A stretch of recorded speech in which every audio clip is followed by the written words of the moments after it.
You'd think by now people would stop underestimating my son. Ever since Caleb was diagnosed with muscular dystrophy at age 6, he's been navigating a world that often seems to expect him to disappear. He's 21 now, brilliant, stubborn, and sarcastic in the best way. He uses a motorized wheelchair and a speech tablet, though his personality doesn't need a voice to be heard. We moved into this gated community 2 years ago, hoping for peace and quiet, with smooth sidewalks for Caleb and a neighborhood that valued community. For the most part, it was just that, until she moved in. Her name is Cheryl Montgomery, but everyone refers to her as HOA Karen behind closed doors.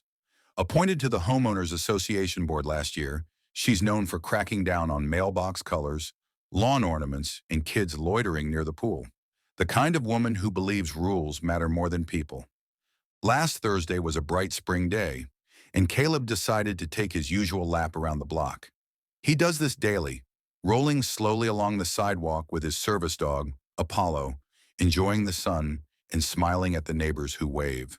His joy is simple, his presence, peaceful. But this time Cheryl intercepted him near the fountain roundabout. I was watching from the porch and saw her approaching. At first I assumed she was going to introduce herself. Instead, she stood right in front of Caleb's wheelchair, arms crossed, and said something I couldn't hear.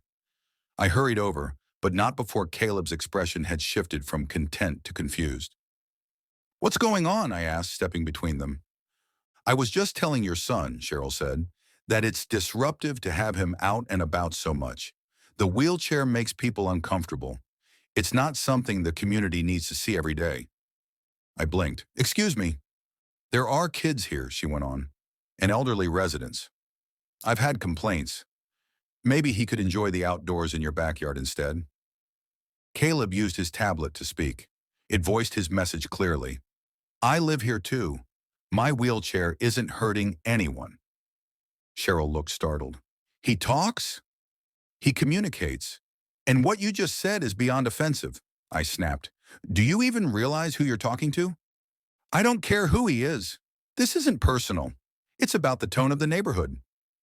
Oh, the irony. I took a slow breath. "You know the new wheelchair accessible path through the gardens? The one with the plaque by the benches?" She nodded. "Yes, that was a very generous anonymous donation. Why?" "That donor was Caleb," I said. "He used a portion of his college scholarship fund, one for his accessibility advocacy work, to help make this place more inclusive." Cheryl's jaw tightened. "That can't be. He's just a kid." He's also been featured in Better Living with Disability, raised over $100,000 for muscular dystrophy research, and just got accepted into a biomedical engineering program. And you're telling him to stay indoors because you're uncomfortable? At that point, a few neighbors had come outside. One of them, Mrs. Keaton from 2 doors down, said loudly, "Caleb's the reason my husband can walk in that garden with his walker. He's not the problem. You are." Word spread quickly.